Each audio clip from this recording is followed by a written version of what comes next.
Okay, so just a few last things here about Congress, some issues or some, subjects about policymaking, leadership, things like that, okay?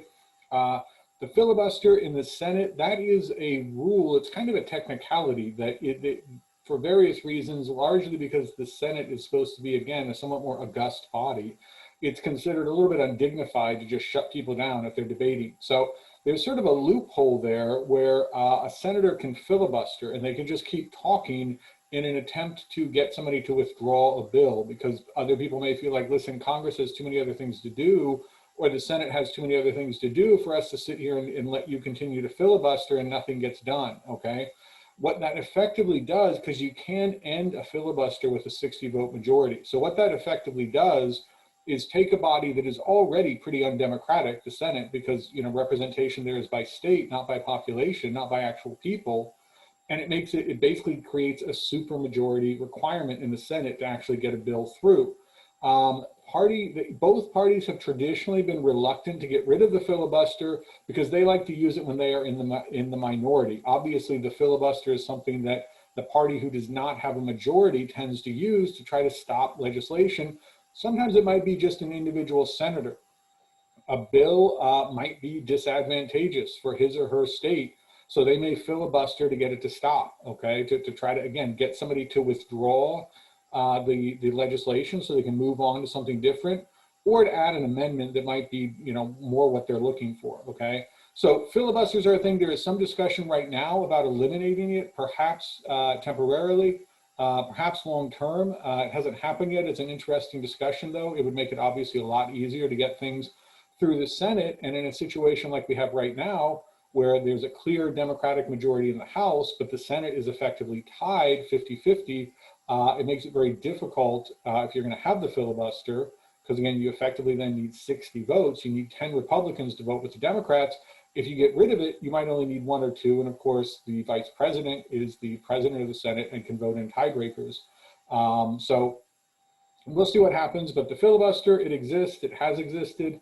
Who knows how long these videos will be up, what the case may be in the future, but for right now, filibuster still exists. Okay, when we're talking about Congress, the committees are very important, okay? Committees are not inherently exciting topics, okay? But what happens is when somebody proposes legislation in Congress, it is first referred to a committee, okay? And sometimes it can die in committee. Sometimes committee chairs or members can sort of stop it from ever moving beyond committee, but oftentimes it gets crafted into a very specific piece of legislation in that committee. Okay, so the committee sort of writes the legislation that eventually goes back out to the main floor of either the House of Representatives or of the Senate, and that's what people vote on. Okay, so the committee is very important. That's how the specific policy or the specific piece of legislation is actually crafted, is in the committee. It's also important for developing the expertise of individual members of Congress, okay? They tend to serve on these committees that are focused on spending or agriculture or national defense or the environment, different areas of policy, and they tend to learn a lot about those areas, especially if they serve there year after year. And of course, if you're from, rural Iowa, you're much more likely to end up on an agriculture committee than you are, there are other committees that might be relevant, but usually the committee you end up on and that you try to get on is one that is especially relevant to your district or your state, okay? As a general rule, members of the House of Representatives tend to be specialists, okay? They tend to get on these committees and learn a lot about one particular area: agriculture, transportation, spending, foreign affairs, things like that. They tend to be specialists, know a lot about one area, maybe not so much about others, and really just kind of rely on colleagues or on party leaders to figure out how to vote on other issues. Again, as a general rule, senators are generalists. They tend to know a lot about a lot of different areas. They don't have that kind of deep specialized knowledge that a lot of members of the House have, but they know a lot more maybe about a wide range of things. Okay, again, that's a generalization, but that's sort of the approach or what tends to happen in the two houses in terms of how much people know about policy or the way that they learn and what they know, okay? The committee is very important in Congress then. The committees have permanent staff who are people who are basically policy experts. They are nonpartisan and they kind of help the members of Congress write the bill, figure out what may work, what language might be better. Okay, so it's not just these members of Congress getting in there and writing it. They have permanent staff that help them draft the bill and make them more effective as legislation. Okay, so I mean, obviously we could talk a lot about policymaking in Congress. Those are some of the highlights. Congressional leadership, of course, we have the Speaker of the House. That is the Speaker of the House of Representatives. That's the only legislative office actually mentioned in the Constitution, okay? And of course, it's third in line after the president and the vice president. So obviously, if something happens, if the president dies or becomes incapacitated, the vice president becomes president. If something happens to both the president and the vice president, the Speaker of the House becomes president. That has never happened, okay? So it's unlikely to, has it happened in 200 some years? Unlikely that we'll see it, but it could. That is the situation. Again, Speaker of the House is mentioned in the Constitution. Important leader at this point, usually just elected by the majority, by whichever party has a majority, has the most seats in the House of Representatives. So right now it's Nancy Pelosi. In the past, it's been John Boehner or Paul Ryan when the Republicans had a majority. Obviously, there have been many through the years. Some of them served for decades and were very influential and powerful, especially in the 19th century. Gross overgeneralization, but it's, as a general rule, the 19th century, the Congress was more powerful. 20th century, the president is more powerful in terms of the two major branches of government in that way. So some of those speakers of the House in the 19th century, very influential, very important figures, again, especially since they were there for decades, outlasted many presidents, okay? Both the House of Representatives and the Senate, they have a majority leader, a minority leader. So, again, each party elects a leader in the House, a leader in the Senate. Whichever party has the majority, that person is known as the majority leader. Whichever party is in the minority, that's the minority leader. They have what they call party whips, which are people who are supposed to help with discipline. Again, kind of important, high-ranking party members. This is all, again, none of this is in the Constitution, okay? This is the way that the organization works, but none of this is mandated by law or the Constitution. Okay, congressional party leaders are relatively weak compared to other democracies, okay? In other democracies, if you vote against the party once, you may be thrown out.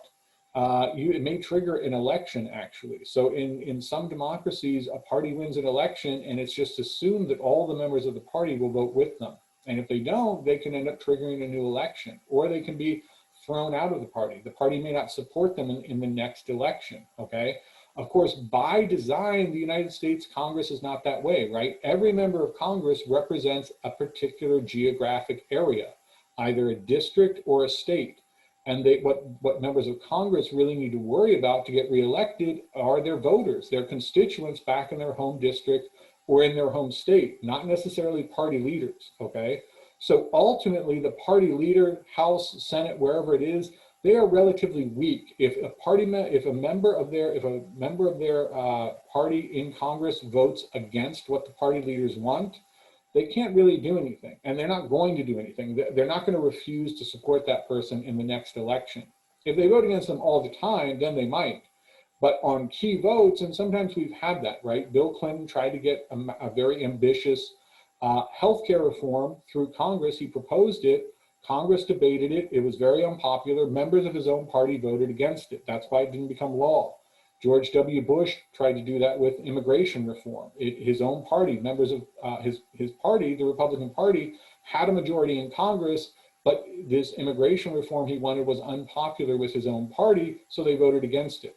Donald Trump tried to repeal the Affordable Care Act or Obamacare early on. Members of his own party voted against it, okay? So congressional leaders are relatively weak compared to parliamentary leaders in other democracies. They don't have that much direct control over members of their own party and how they vote in Congress.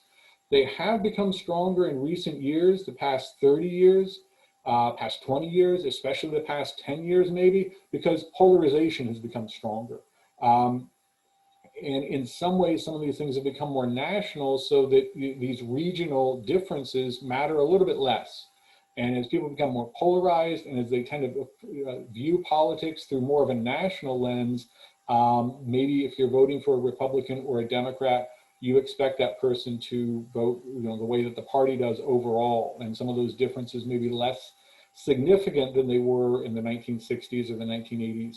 But still, they are relatively weak. Lots of examples where, again, things that the president or things that the party leadership in Congress really wanted to happen did not happen because members of that party in Congress voted against them, and nothing really happened. They were reelected, they were supported, they remained members of the party. So congressional leadership compared to some other democracies, relatively weak. Okay, influences on legislation. The president obviously is not a member of Congress. Separation of powers, okay? The president cannot formally or officially or legally introduce a bill into Congress, but the president can informally propose bills and get them introduced through allies, okay? This is something that has changed a lot. 19th century, it was, Congress really guarded their ability to initiate legislation themselves. That started to change in the 20th century. People usually trace it to Woodrow Wilson in particular. The president began to set the agenda, and then Congress would tend to revise what the president sent over or what the president wanted, okay? Still, the president is not a member of Congress, cannot formally introduce bills, but can informally propose them. Allies can write up legislation, introduce it, okay? Obviously, the president can advocate in the public, can use what's sometimes called the bully pulpit, the high public profile that the office of the presidency has to try to sway public opinion and maybe bring pressure to bear on Congress to get some things passed, okay? The president obviously can also veto legislation and can threaten to veto legislation. And sometimes those threats of vetoes can be very influential. And the president can say, usually not, I'll veto this if you pass it, although maybe, but also the president may say, if you pass it in this form, I will veto it. Remove that particular provision or reword this or change this part of it and I'll sign it, otherwise I'll veto it. So that negotiation between Congress and the president can really influence legislation. Okay, party influence, again, like we just said, not always decisive, okay? The party leaders, the influence of the party itself is not absolute, not always that strong. The influence of party leaders can be subtle. Sometimes it can be saying, vote with us on this, but again, the threats can only go so far because ultimately a representative or a senator will say, I need to get reelected. And my voters disagree with you on this. So if I vote with you, I'm probably going to lose re-election. So to get reelected, I'm going to vote against the party. And there's really nothing you can say to change that. There's really nothing you can say to change the fact that, again, as we talked about these highly salient issues, my voters care a lot about this and they are against the party on this. So I'm going to have to vote that way. Okay. So the party leaders can try to tell you, you have to vote this way, but sometimes the influence is more subtle. Okay. So if they know that somebody coming in agrees with the party in one area, say in domestic policy, but disagrees very strongly on foreign policy, they will try to put them on a committee that deals with domestic policy, right? So they will try to figure out who agrees with us, who is a completely loyal party member, or who agrees with us in what area, and then they will try to give them committee assignments where they will generally go with the party anyways, okay? Quid pro quo, obviously saying, listen, if you support us on this bill, we will support this other bill that you want, or we will add an amendment that gives more spending for your district or some benefit for your district or state, okay? That quid pro quo, that kind of getting people, again, negotiating with individual members of Congress, getting them to vote for, by giving them something basically. Information provided, they can sometimes, again, subtly kind of give somebody information like, here's an article, here's a study you might find interesting. I know you have reservations about this particular piece of legislation or about this bill. Here's some information about how it's actually not going to do what you think it is or how it's going to have these benefits that you're not aware of. So the way that party leaders might try to influence members of their party in Congress may often be more subtle and artful and indirect than simply trying to tell them you need to vote with us in this way.